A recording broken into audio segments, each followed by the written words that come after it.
Okay, today we extend a warm welcome to Alan Steinberg, who is here with us to share his knowledge of current New Jersey political issues with a focus on the debt crisis today.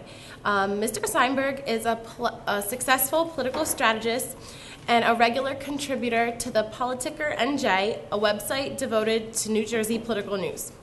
Mr. Steinberg served as a regional administrator of the United States Environmental Protection Agency during the administration of former President George W. Bush. Region 2 of the EPA, which Steinberg was associated with, consists of the states of New York and New Jersey, the Commonwealth of Puerto Rico, the U.S. Virgin Islands, and 7 federally recognized Indian nations. During his time as regional administrator, Mr. Steinberg oversaw federal programs that govern all aspects of the environment with the purpose of protecting the health and livelihood of the region's approximately 31 million residents. Among his priorities as regional administrator were the cleanups of the Hudson and Passaic rivers, approving the state Clean Air Implementation Plan for New York and the filtration of avoidance determination for New York City water, and improving solid waste management and water quality in Puerto Rico. So Mr. Steinberg has done a lot. Prior to his EPA appointment, Steinberg was regional advocate, Region 2, for the federal government Small Business Administration. He served as the executive director of the New Jersey Meadowlands Commission, was a member of the New Jersey Executive Commission on Ethical Standards, as well as he worked for the New Jersey Department of Commerce and Economic Development as an assistant commissioner, and he also acted as a senior policy advisor in the New Jersey Assembly Majority Office. So he's a very active member in our society. Mr. Steinberg practiced law both privately and as a corporate in-house legal counsel. He began his legal career in the United States Navy, serving as a lieutenant in the Judge Advocate General Corps. Mr. Steinberg received his bachelor's degree with honors in political science from Northwestern University, his JD degree from the University of Wisconsin Law School, and a Master of Law in Taxation from Temple University, Beasley School of Law. Mr. Steinberg currently serves as an adjunct member of the political science faculty at Monmouth University and is a frequent guest commentator on television shows in New Jersey and New York area focusing on government and politics. He is the author of the book American Jewry and Conservative Politics, A New Direction, which was published in 1988, and we are honored to have someone of Mr. Steinberg's experience with us here today. And I can tell you just from my brief conversation I had with him earlier and on the phone on Tuesday that Mr. Steinberg has a lot of interesting things to share with us, so let's give him a warm FDU welcome.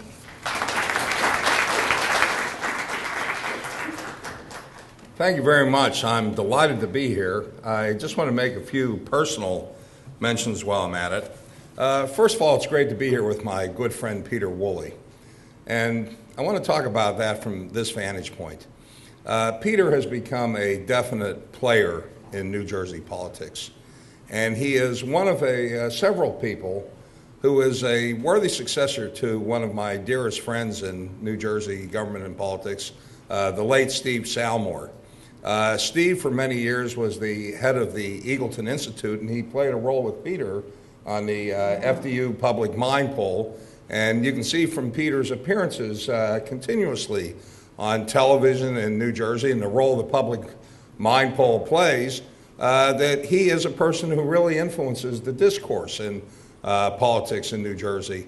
And one of the real pleasures I have as a pundit, so to speak, in New Jersey and federal politics is the opportunity to have conversation with Peter and to keep up with his poll. And he's really been a forerunner of a lot of public opinion in New Jersey. I noticed that his poll came out, I believe, late in January. The poll numbers on Governor Christie, the favorable, unfavorable job approval, and his numbers were quickly followed by the other polls showing similar results. So, Peter, keep up the good work, and it's always a pleasure to be conversing and cooperating and with you on projects. And I'm delighted to be here at Fairleigh Dickinson. The PublicMind program at Fairleigh Dickinson really has become a major part of political life in this state. So I'm pleased to be here among good friends. I also want to respond briefly to an email that Rachel sent me before the program. And Rachel, thank you very much for that warm introduction.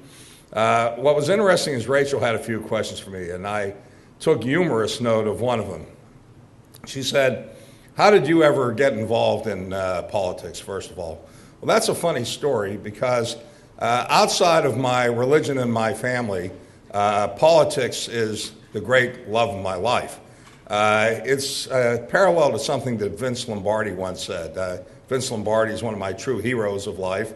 I grew up as a Pittsburgh Steelers fan, but I enjoyed the Packers winning on Sunday because of my love and adulation of the late, great Vince Lombardi. And he once said that there are three things that should matter to you in life. The first thing is God, the second thing is your family, and the third thing is the Green Bay Packers. And he told that to the Packers when he took over in 1959. They had come off a 11-1 season as the worst team in football. He got to camp and things changed quickly under him, believe me.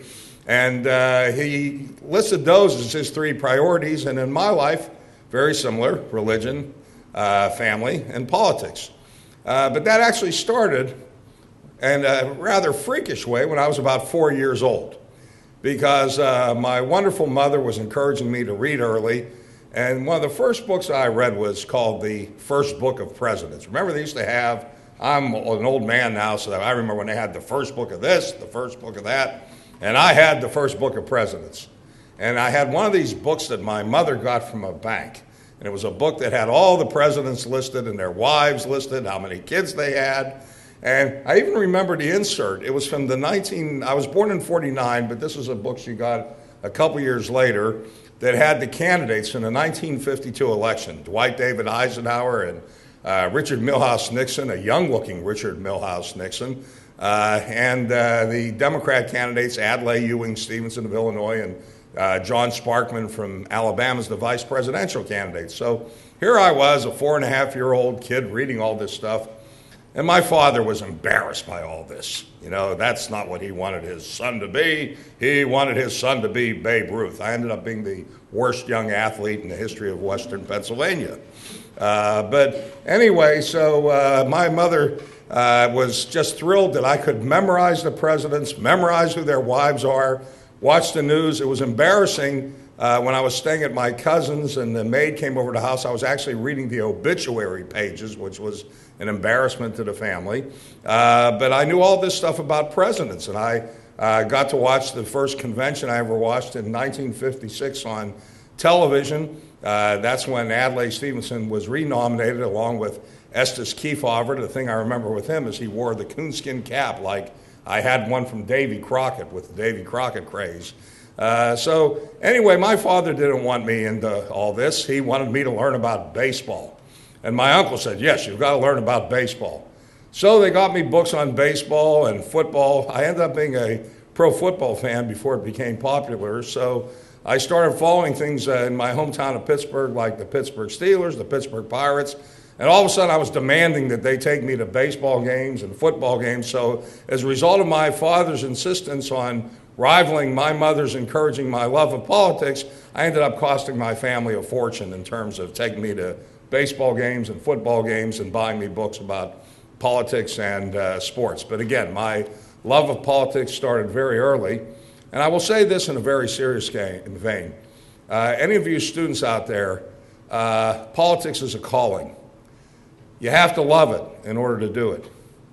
You can't do it if you're looking to make a lot of money in life. Some people do make a lot of money after they leave politics, but that's how a lot of people get into trouble, quite frankly.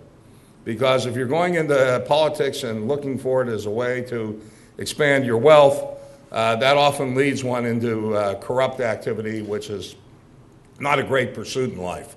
But it has to be a calling. It has to be a passion. And if it is a passion, you'll find that your vocation is also an avocation.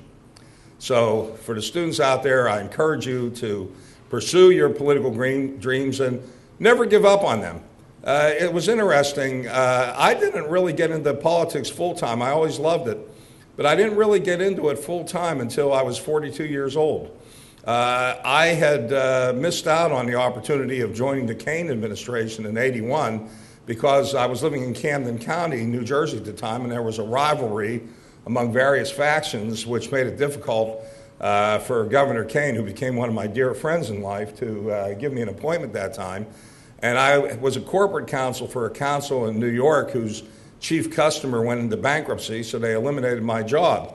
And so it looked like a very dark period that set in my life. And then the greatest thing happened in my professional life. I got a phone call from John Rocco. The Republicans had won super majorities in 1991, super majorities meaning that they could override any veto of Governor Florio's. It was a response to Governor Florio's tax hikes.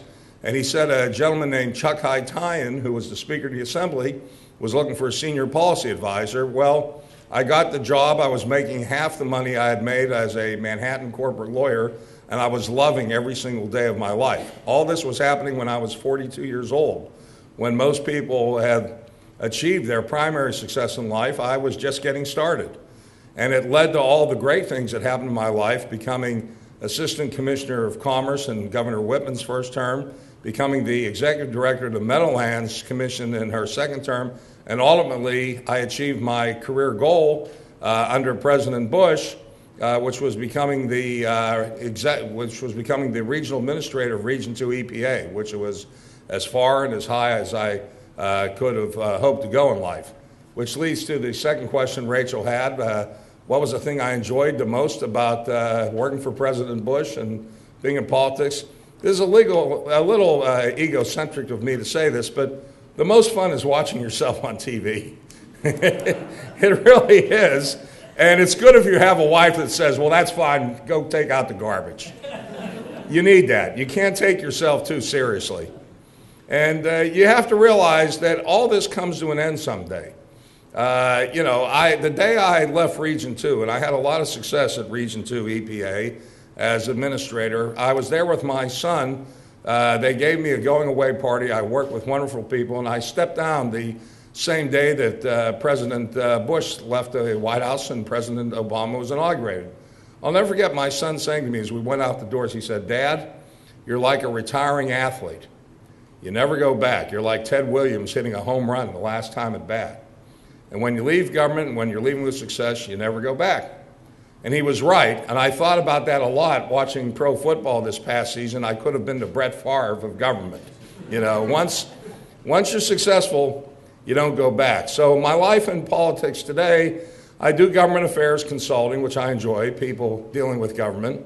What I most enjoy is I'm a member of the political science faculty at Monmouth University. I teach a course on environmental policy, and this semester I'm teaching a course on New Jersey politics, which I enjoy enormously because what I find I can do with my students is I can give them real life experiences that I have had in government.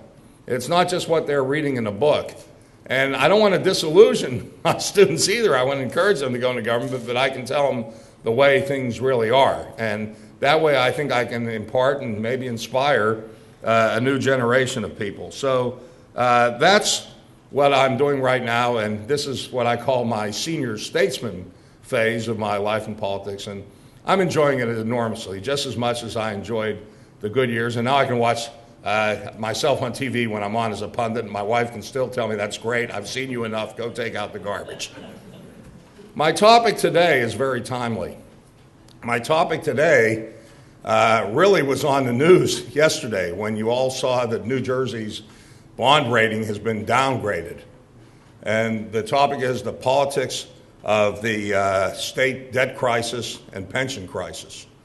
And this is not just a topic for the state of New Jersey. It is a national topic.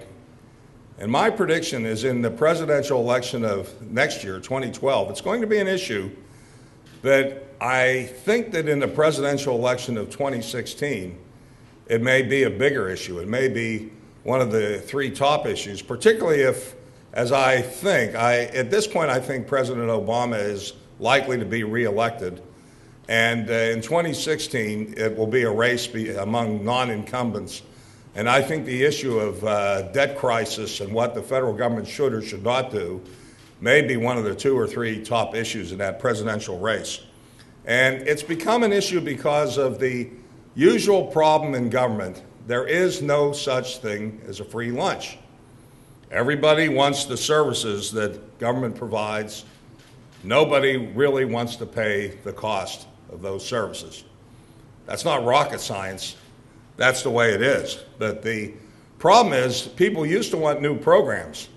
Neither the Democrats nor the Republicans, neither liberals nor conservatives, are going to offer those free lunches anymore. They're not going to offer those new programs anymore. We've had President Obama with the stimulus programs, and I'm not going to opine very much as to that, but everyone agrees that these programs have cost money, and they've added to the deficit, whether they've been worth it or not. You'll hear different things from Democrats or Republicans. But the cost of basic services, the basic services we need, those costs have gone way up. As an example, education. To me, education is one of the primary building blocks of government. It's a basic service, educating the next generation. And I'm a strong believer in public education. And we need good salaries for our teachers. Let me make a full disclosure. My wife is a teacher. I have tremendous respect for her personally, and I have tremendous respect for the job she does. I'm very serious when I say I went to see her teach. I saw her teach her honors class. She teaches at West Orange High School. And I saw her teach her less than honors class, let me put it that way. And I deal with classes of college students. College students are well motivated. They want to be there. I couldn't do for 5 minutes what she does. I could not stand there all day, all class, without a bathroom break or whatever. And you have to both be teaching and entertaining in a sense. That is a tough job dealing with all those students. She's a real professional. I'm just a guy that schmoozes. She's a real professional. And all of the teachers are professionals. They deserve our respect and good salaries and good benefits. And let me further say this. I am writing an article. I'm giving you folks an early preview. It'll be my next article in Politicker. I'm very pro students. I'm very pro teachers, excuse me. Students, it all depends. But very pro teacher. I'm not so pro NJEA. That's a different story, and I'll be writing about that in my article to come. But while we want teachers to have good salaries, I certainly have benefited from my wife's good salary and the good benefits, health benefits and pensions, all the rest. But the cost of these items the costs have gone way up, just these basic costs. I'm very proud that my good friend Tom Kane was the person who really, for the first time, gave teachers at that time a living wage. Teachers used to be paid a pittance, but the costs have gone way up. The second cost of government, group of costs have gone up is our infrastructure costs. The cost not of building new highways, but just maintaining the highways we have, just maintaining the mass transit that we have. Those costs are skyrocketing. We're all paying more now for New Jersey Transit. I use New Jersey Transit often. I love New Jersey Transit, but that costs money. The roads out here cost money, whether it's 287, 78, 280. Just maintaining those roads, whether they're federal roads or state roads. Infrastructure costs money. And public employees. The cost of having good police, good firemen. They deserve good benefits, just like teachers do. They deserve good salaries. They are not just service people. They are professionals. And they deserve to be paid and treated like professionals. But those costs have gone up. So forget about new programs. Forget about, at the federal level, earmarks, whether the Congress members want to give earmarks or not. Just paying for basic services is enough of the load. But the public, while they want to maintain these services, they're not so crazy about paying for the increased costs. And you could see that in the recent battle, which the president, I agreed with what he did, but he gave up without firing a shot. And that was the battle about whether to maintain or eliminate the tax cuts that were put in by my boss, President George W. Bush. President Obama had said that he was going to shelve those tax cuts and he would restore taxes to their previous levels. But after the 2010 elections, he got the message that the public wanted to keep those tax cuts in place. So those tax cuts are still in place. The public does not want higher taxes. So we are at the horns of a real dilemma. The result of this dilemma over the past decade has been burgeoning debt. If you look just at the state of New Jersey, I had the pleasure of serving under Governor Whitman. I was proud to serve under her. I think that she will have very good marks in history. When she left office, the debt was something like $15 billion. Today, it's over $40 billion. But it's not just a New Jersey issue. The national liability, this is the national unfunded liability for pensions throughout this country, whether it's for teachers or for public employees, that unfunded liability is $3.3 trillion. That's a lot of money in any book. And it's unfunded. Who is going to pay for that? The federal government is not going to pay that. Where the states are going to come up with the money, your guess is as good as anybody's. And that is a looming, very serious specter over national politics and government.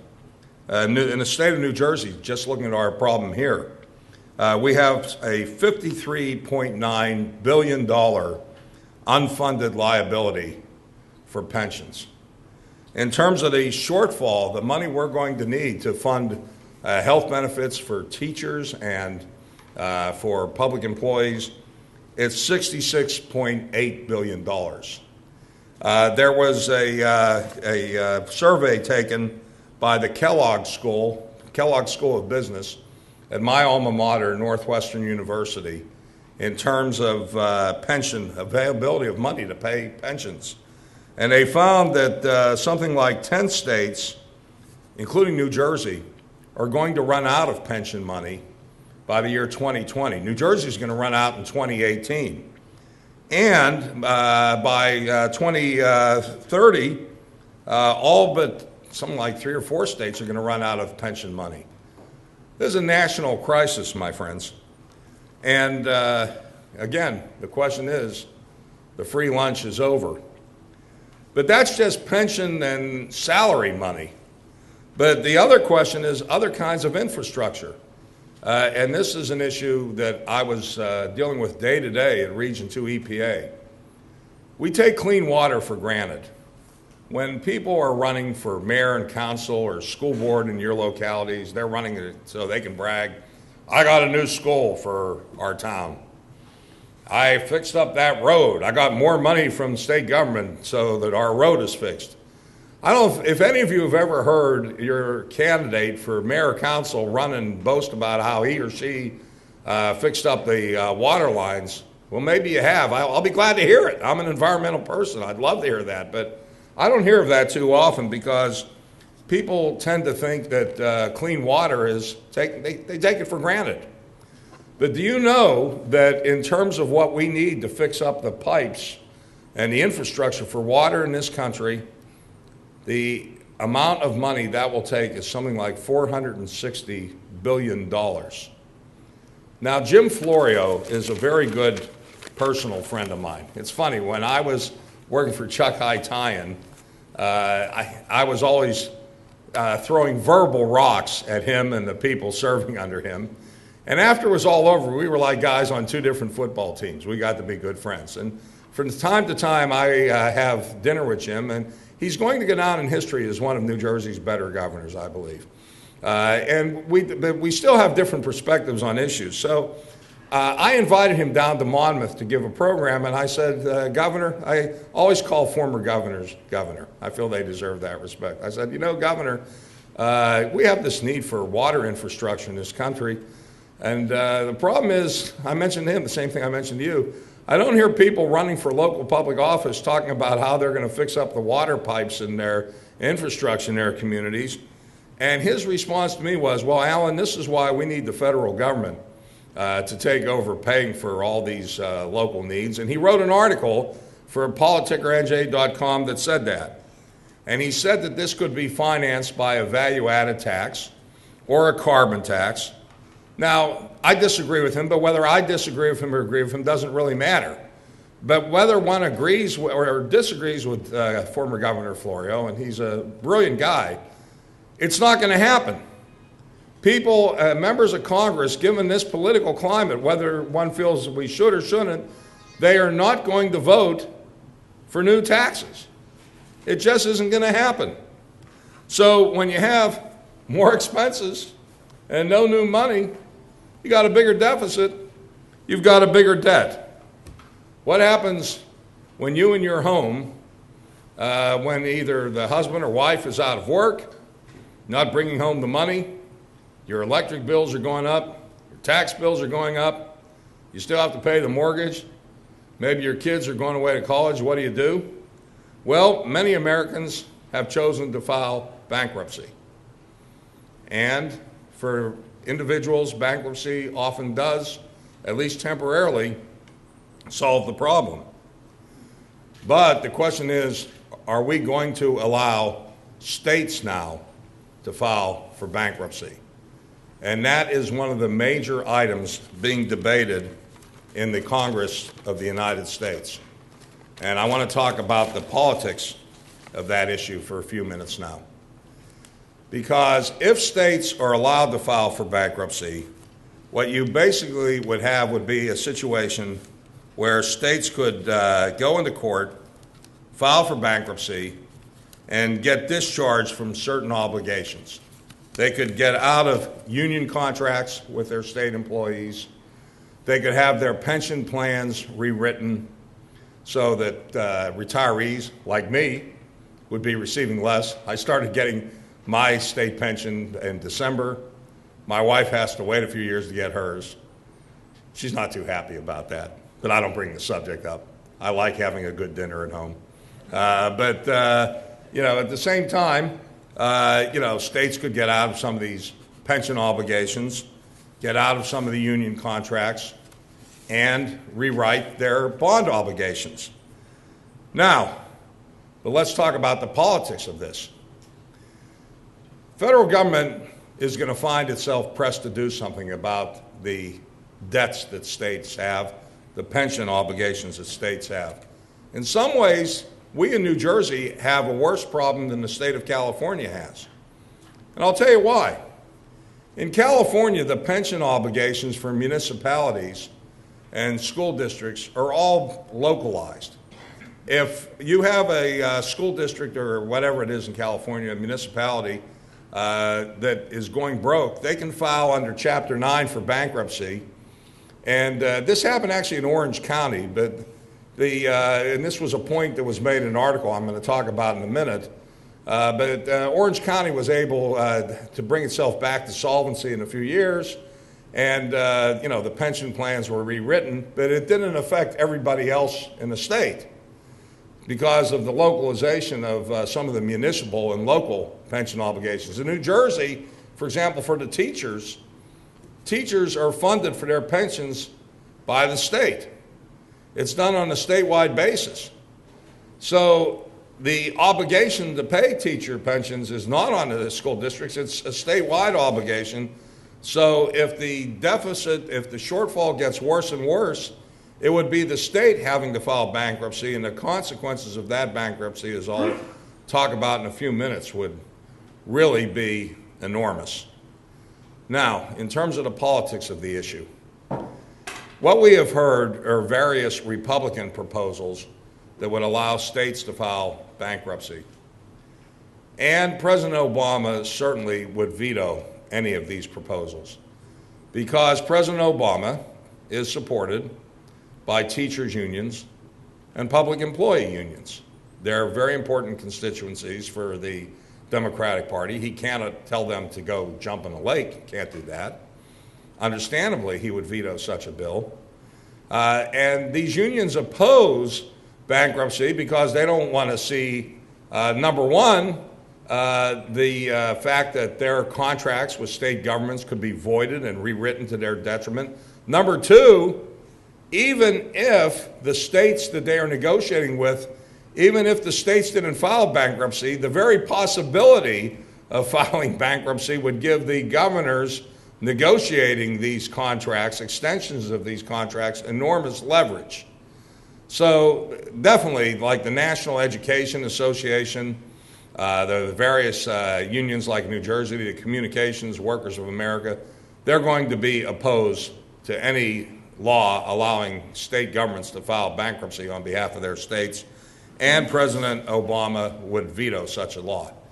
Now, on the Republican side, it's Republican senators and members of the House of Representatives who have discussed filing such legislation.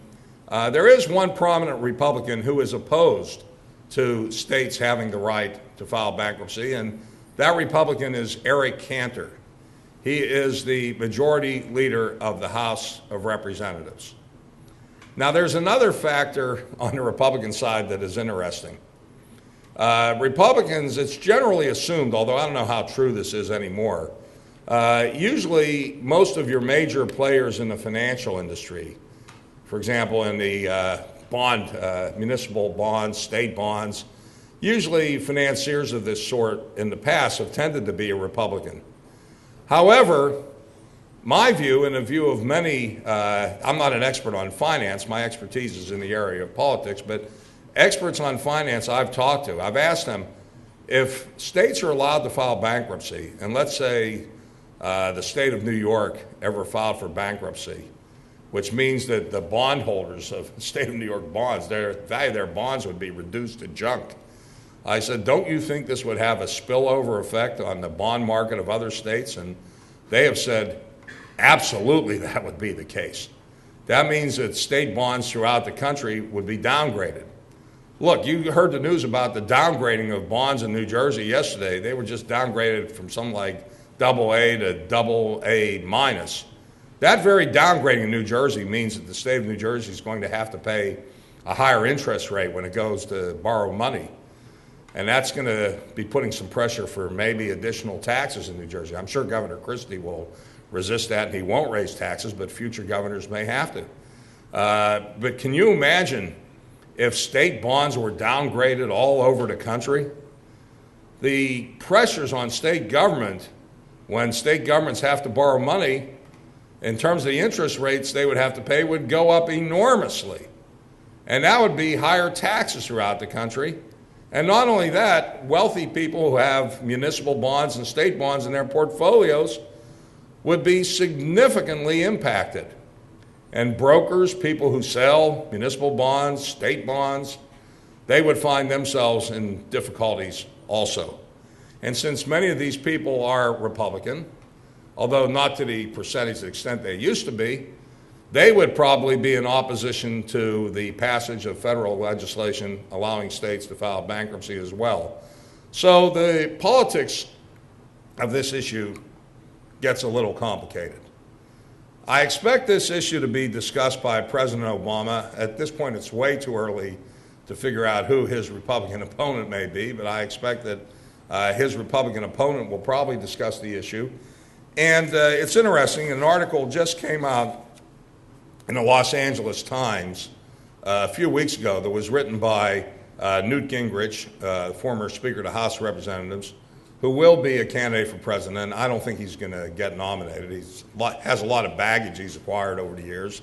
And Jeb Bush was the other author, and I'm willing to predict if the Republicans lose the election for presidency in 2012, Jeb Bush has a very good chance of being the Republican nominee for president in 2016. That's going to be interesting, but I'm not afraid of making long-range predictions.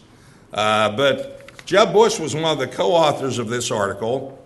The article favors a federal bankruptcy statute, and that bankruptcy statute would basically say that the filing of such a state bankruptcy would have to be voluntary. In other words, you could not compel, outsiders could not compel a state to file bankruptcy.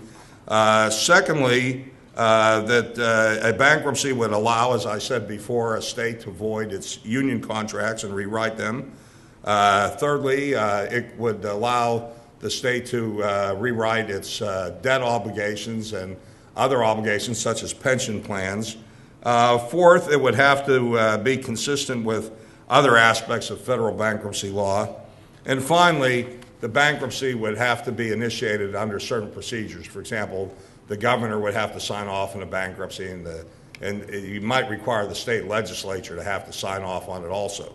I would say this, if federal government passes a law allowing states to file for bankruptcy, I don't know if any states would go ahead and do that right away, because any governor who becomes the first governor in the country to have his state file bankruptcy would have a stigma attached to him. For example, in New Jersey, I know Governor Christie fairly well. I'm not an intimate of his, but I know him well. I like and respect him a great deal. He's a can-do type of individual who looks for solutions. I know he would never want to file bankruptcy on behalf of the government of New Jersey. He would probably regard it as an easy way out. I would not be surprised, however, if someday one of his successors wouldn't do that. But you would not want to be the first. That's not a great way of making your legacy in the history of the government of any state in which you are the governor. But nevertheless, it could happen. But by the election of 2016, if you continue to have states in very, very bad financial trouble, if you continue to have a situation with the federal government running huge deficits the way we have right now, the federal government can only print so much money.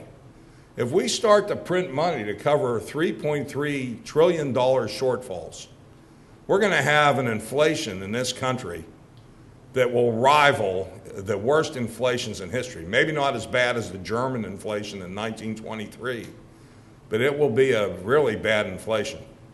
So I'm fairly certain that what you will not have is the federal government ever bailing out state government bond obligations and pension obligations. But the question is, are they going to allow the states to file bankruptcy? And what the Republicans are going to have to do, if they are going to have a Republican, what I think they have, by the way, I'll make an intermediate prediction. I think if I was a betting man, I don't bet because I would lose every time. If I was to predict as of now, and it's a year and a half away from, actually it's a year and 3/4 away from the election, my gut feeling right now is that Obama would be reelected president, but the Republicans are probably going to capture the U.S. Senate next time, too. There was a very significant news item yesterday. You may have missed it. Jim Webb is not running for reelection for U.S. Senate from Virginia. Now, I can bet the ranch. I use the word bet just symbolically. But I guarantee you the Republicans are going to capture that U.S. Senate seat in Virginia. So that makes it very highly likely, that and a few other seats, that the Republicans will capture the U.S. Senate. So after the 2012 election, you could have Obama continuing as U.S. president, Republicans controlling both the U.S. House of Representatives and the Senate. There will be this tension as what are we going to do about state finance? And I'm going to tell you something. If you start to have a bunch of states default on their obligations, you think the collapse of Lehman Brothers was bad? You think that was bad, and this how the economy almost went into the dumps because of that? If you have a number of states that start to default on their bond obligations, that will jeopardize investment houses. That will jeopardize individuals who have a portfolio of investments in state bonds, and that could have a spillover effect that would endanger our economy once again.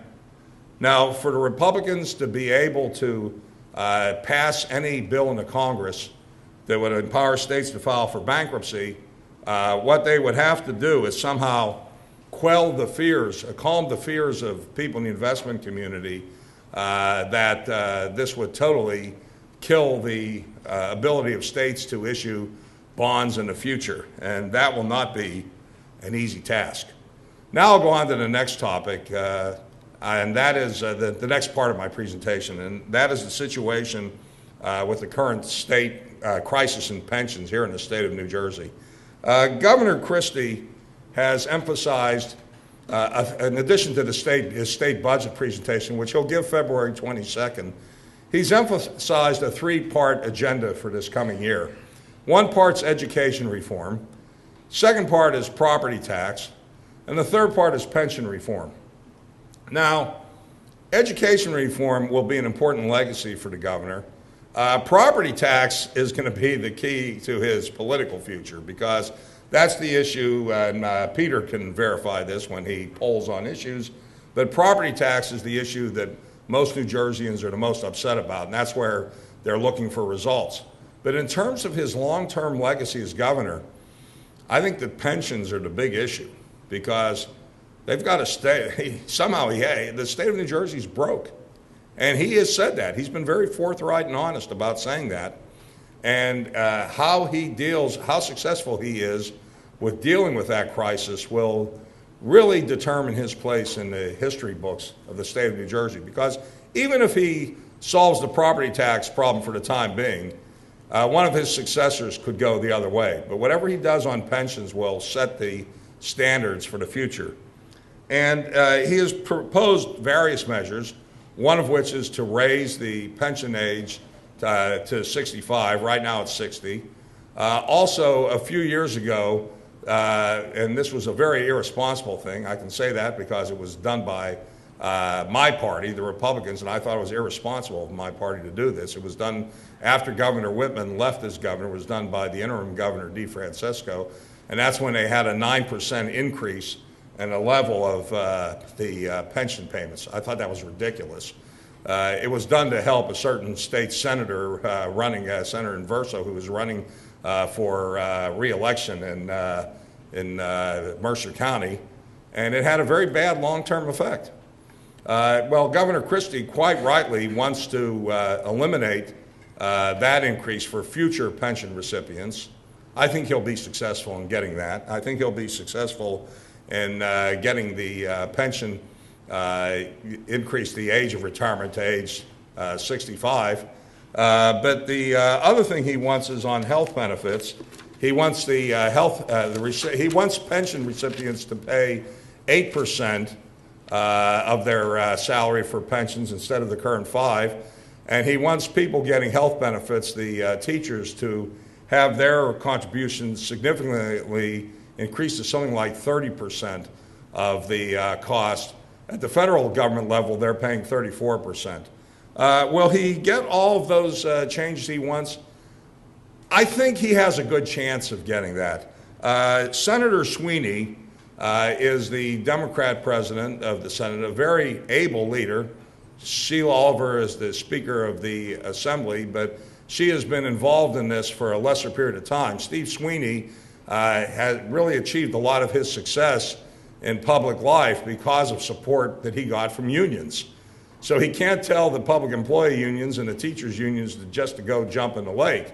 But at the same time, he's a person that realizes that, hey, if you just keep the pension levels going the way they are, we're going to run out of money, folks. And there's a principle that is said in the Jewish Talmud. There's a famous saying, if you grab too much, you get nothing.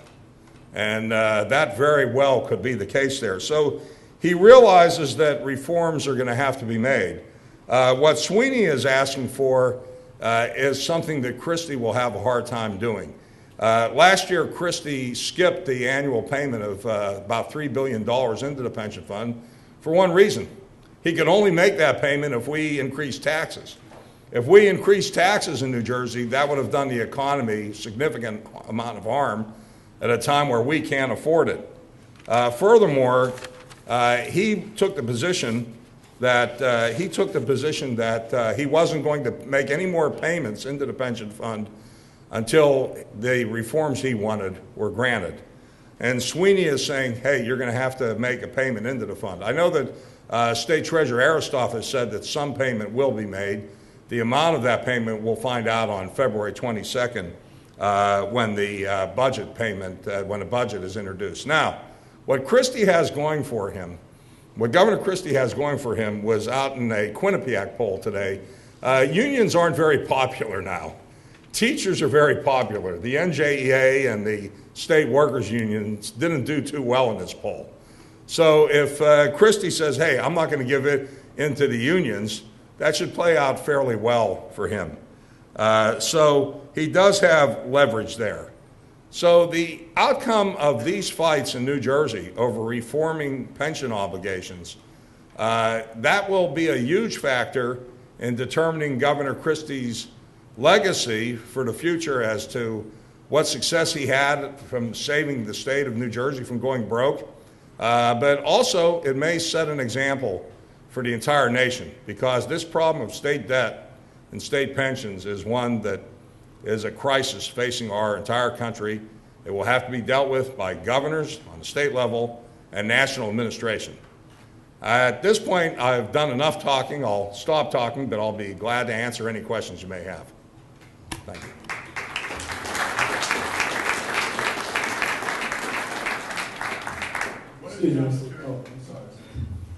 Mr. Steinberg, first of all, we'd like to thank you for your time and your piece of knowledge today. If we could all have a round of applause for Mr. Steinberg. Is that being recorded? I want to show my wife that, too, before we have... Sir, I'm going to ask the first question, and then which I'll be in charge of the questions. I will hand over the mic to you next, sir, and then if anyone else has any questions, you could just politely raise your hand, and we'll come over and you'll have a time with the microphone. Mr. Steinberg, with all due respect, would you be able to briefly discuss and/or defend ex-Governor Whitman's bond swap and the allegedly notorious raise for the New Jersey bond debt that we have today? I'll be glad to speak on that, actually. I'm glad you brought it up. How do you like that? What Governor Whitman did actually benefited the situation, because what she did at that time, the unfunded liability was something like only $8 billion. Today it's like $53 billion. Now, what she did was she took the money that was in reserves in the pension fund, which was something like $5 billion. It was done by a good friend of mine, Jim Delutario, who was the state treasurer, and she borrowed $2.8 billion to pay off the rest of the unfunded liability. Now, what that did is that removed any unfunded liability from the pension fund, and it stabilized the interest rate based upon the bonds. So therefore, if you had to borrow money in the future to pay increased interest rates in order to finance that deficit, the interest rate was now stabilized based on low interest rates that you had back in 1997. Now, what has caused the pension fund to go into the debt even further are two things. Number one, that for many years, since Governor Whitman left office, no contribution has been made by governors into the pension fund of any state money. But the second thing is that the stock market went into the drink. And a lot of the assets held by the state pension fund were invested in stock. And when the value of those investments went down, the solvency of the fund went down with it. I hope you may not like my answer, but it's an answer. Thank you, sir. What is the possibility of changing the plan particulars themselves? For example, retiring based on your last year's salary plus overtime, or changing the requirement to average your earnings, but just a salary, your salary alone? I think that your proposals, the problem is they make a lot of sense. But politically, I don't think it's likely to happen. I hear what you're saying. Right now, it's based on your last 3 years. They average your last 3 years. That's how it was done for my retirement. I was lucky for that. Some people have said it would actually lower the obligations if it could be averaged on your whole career, including the years where you weren't getting so much money. You make very wise observations. But politics is the art of the possible. And I think raising the retirement age, as Governor Christie has proposed, and retiring current state workers to pay more into the fund than they currently pay is about as much a reform as you can hope to get. But not that the reforms you mentioned make a lot of sense, but not likely to pass the legislature. My question is regarding what you said before about the prospect of the state filing for bankruptcy. Mm-hmm. Now, obviously, even if Christie passes all these reforms I'm sorry, I'm having a hard time hearing you, so keep the microphone on. You don't have as loud a voice as I have. All right, I'll raise my voice. Even if Christie passes all these reforms, wouldn't it still be an incentive for him to file bankruptcy, given his distaste for the unions? You said yourself, it's going to weaken these labor unions if he files for bankruptcy. So he'll never do it. if there's anything in this world I can bet on, the first governor who files for bankruptcy, and he can't file for bankruptcy unless there's a federal statute that allows him to do it. But when you file bankruptcy, whether you're a person or a government, it's kind of, I'm sorry, did I cut you off? If you want to say something more, let him go ahead. Huh? It's kind of an admission of failure. Chris Christie doesn't know from failure. He'll just never do it. He just wouldn't do it. Hi, thank you for the very enlightening speech. I wonder personally if you think that with this rising anti-union, at least public employee union sentiment as being very virulently espoused by Chris Christie, sort of saying that the NJEA is in the 19th century, and do you feel that Reverend Reginald Jackson's comment that, like Rip Van Winkle slept through a revolution, the NJEA and similar organizations are going to be left behind in this wave of public sentiment? Do you think there will be, how do you think this is going to play out? Well, I'll tell you my feelings on the NJEA. I am pro-teacher, but I am not pro-NJEA for a number of reasons. I'll tell you, in 1991, this was the strangest election I ever experienced. In 1991, the NJEA was opposed to Governor Florio because he wanted to make some very good pension reforms. He was right about this, but he went about it in the wrong way. He wanted to shift the responsibility for funding pensions to the local school district. He would give them more money for aid, but they would bear the responsibility of funding the pensions. That way they'd get tougher in negotiations with teachers, since they would have to pay the pension part of it also. He was right to do that, but the problem is he should have called the Republicans in. They were in a minority in the legislature at the time and said, hey, I'm going to do something, but I can only do it with your support, but we can solve a big problem overnight. Let's both stand together against the NJEA. If he had done that, I think the Republicans may have gone along with it, but instead he said the Republicans are irrelevant, I'm just going to go ahead and do that. Well, that threw the Republicans right into the arms of the NJEA, and in that election, every Republican legislative campaign headquarters, you saw people from the NJEA and the National Rifle Association, because they hated Florio because of the assault weapons ban. You never saw two different organizations backing one party in your life. But what the NJEA started, they do several things. Number one, if they just said we're a teachers union, we want to help the teachers out, that's fine. That's what the AFT does in New York. But they call themselves an education association, and they wrap the kids around them. They don't speak for the kids. They speak for the teachers. That's okay, but don't say you speak for the kids. And I saw this when Chuck Hytaian, a very dear friend of mine, after the 91 election, he gave the teachers union everything they wanted for 2 years. He ran for U.S. Senate in 94, and they endorsed Frank Lautenberg for Senate because Lautenberg had been a longtime friend of theirs as a U.S. Senator. That's okay. I didn't mind that. But they came out and they said Chuck never really cared about the kids. Well, that's nonsense.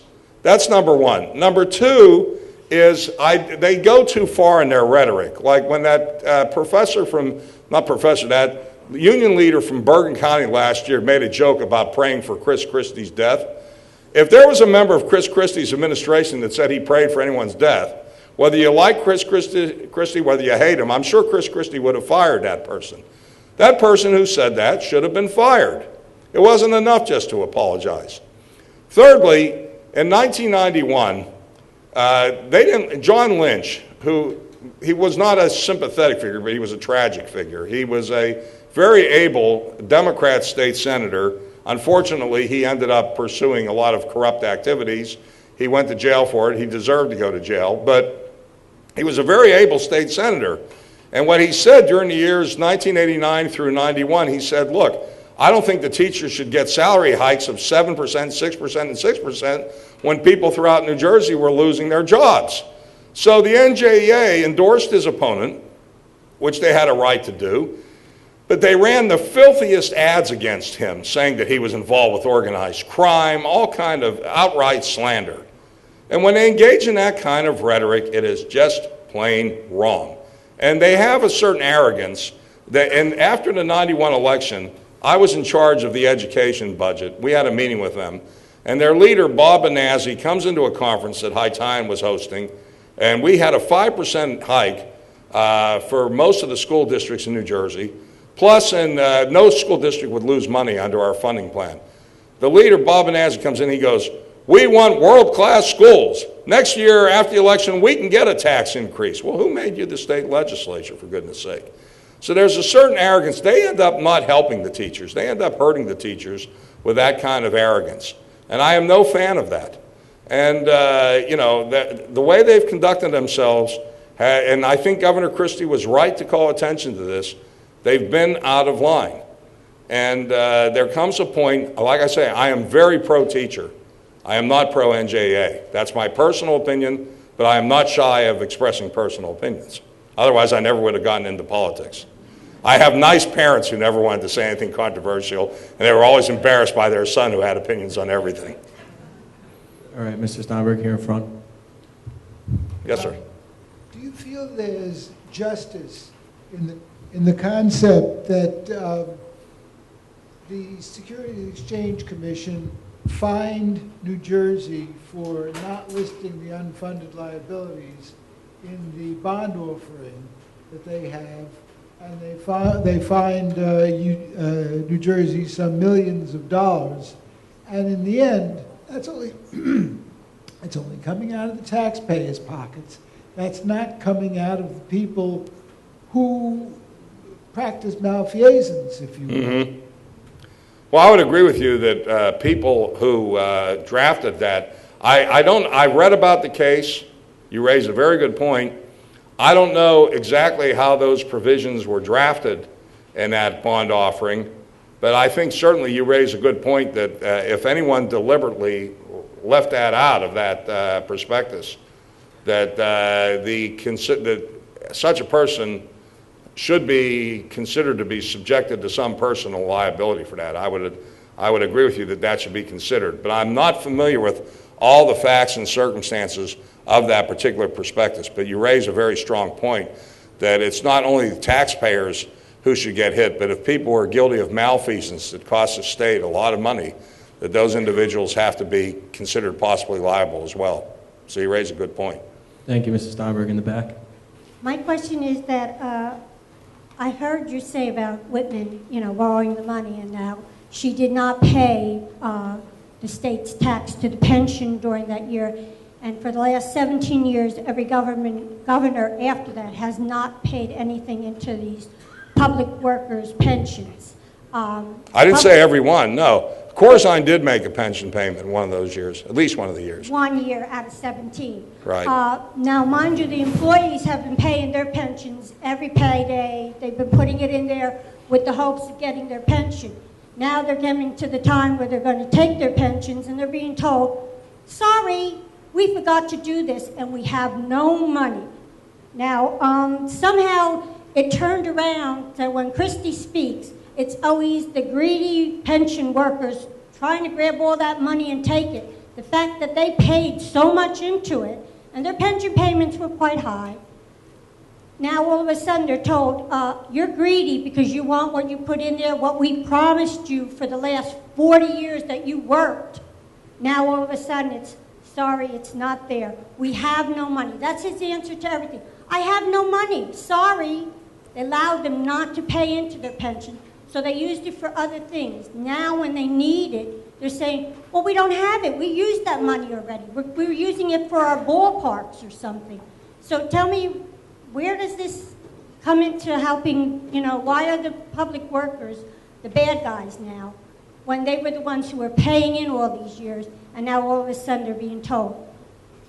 Well, I hear your point, and you certainly make it in a very articulate way. Let me just say this. Governor Christie's only been a governor for 1 year, okay? So he can't be blamed for the whole 17 years, okay? Well, let me finish. Let me respond, okay? I've heard your point, and I think you raised a significant issue. I think he also is talking about the unions more than he is talking about the individual workers. By the way, I was one of those workers. I was in the state system for the 10 years. Let me make full disclosure, I get that pension right now. And while I was a worker, the amount of contribution went up from 3.5% to 5%. So I don't think he's talking about the individual members of the workforce. In fact, some of the Tea Party types in the Republican Party have blasted him because he hasn't laid anybody off. So I don't think he's anti-state workers per se. I think he's talking more about the unions. But when he talked, and he's actually talked more about the NJEA than he has talked about the CWA. You have to wait to see next week, actually in 2 weeks, there is going to be a contribution made in this budget towards the pension fund. But he can't be made the target of all the years when the state didn't make the contribution. And don't forget this, you even go back to Governor Florio, who I have a high regard for. What he did is he revalued the assets in the fund, and I think he did the right thing by that, by the way, but that reduced the amount of contribution the state had to pay. What really is causing the problem is that the stock market went into the drink, and that created the biggest shortfall. Thank you. Would you comment about Governor Christie's proposal to transfer funds from public education to charter schools and religious schools? Well, I wouldn't exactly put it that way. Okay, first of all, charter schools are public schools. They are publicly funded schools. They're just privately run. In terms of what you're speaking about, the Opportunity Scholarship Funds, that basically will allow a corporation to receive a deduction for funding scholarships to private schools, which could involve religious schools. That is not a direct funding by state government of religious schools. I think that you will notice that in terms of the state contribution for education, he's not talking about reducing the state budget for public education, perhaps holding it level because there's only so much taxes people can pay, and there's only so much property taxes people can pay. But I think that competition, I'm a big backer of the public school system. I am a product of public education. But I think that competition with the public school system by religious parochial schools and private schools is a healthy thing. And I support the governor on that. And I think charter schools also is a positive contribution. I hope all of you saw the movie Waiting for Superman, which showed the positive role that charter schools can play. Thank you. Could you compare and contrast the issue for the public unions and the pensions to those in corporate America? You know, the issues and the remedies taken, for example, by the automobile industry in contrast to the state situation. Well, certainly the states have deeper pockets, I'll grant you that. Let me say that, well, let me first of all talk about the teachers, okay, and then I'll get on to the rest of the public sector, because you also raise a very significant and sensitive issue. At the time, today, people in the public sector are getting as much salary, if not more a lot of times, than people in the private sector. So the argument that people in the public sector should get more benefits from pensions than people in the private sector may not hold as true. That is why there have been proposals made in various states that for people being hired henceforth, that they should not have defined pension benefits, that they should have 401ks. I'm not sure how I feel about that, but I think that that argument is worthy of consideration. As for teachers, I do favor them receiving significant pension benefits, significant health benefits, because we need the very best in terms of professionals teaching in the public school system. I think that in order that we should have a competitive workforce in the United States of America, that our children should have the high technology skills needed to succeed in the future, there needs to be three factors in the education system: the books and computers, the buildings, and the teachers. And perhaps teachers are the most significant of the three. And that's why I think teachers' pension benefits should continue to be meaningful and at a very good and competitive level. People who work in the private sector at one time were getting much better salaries than people in the public sector. And that's why, to make up for that, originally public pensions were better than those benefits paid to people in the private sector. Again, that has changed, and that's why state governments in the future may consider to have defined contribution plans like 401ks rather than defined benefit plans. We're in a different world now, and you make that point very well. All right, this is going to be the final question. My question relates to your discussion of the debt becoming an issue in this country in the next election and after that. And of course, New Jersey's debt is quite high. My question to you is, realistically, how long do you think it will take for the debt to be reduced to a controllable level or eliminated? I don't know. I really don't. But I think that in order to have it reduced to a controllable level, you're going to, number one, have to have almost a freeze out of new government programs. Ronald Reagan once had a saying that, if you had the only way you can keep your profligate children from spending money is to cut their allowance. Well, the allowance has been cut by taxpayers. They're not willing to pay any more taxes. They're not willing to have an increase in their income taxes. Corporations aren't going to come here if you raise their corporate taxes. So neither the Democrats nor Republicans are going to be proposing a lot of new programs in the future, I can assure you of that. It's going to take a bipartisan effort.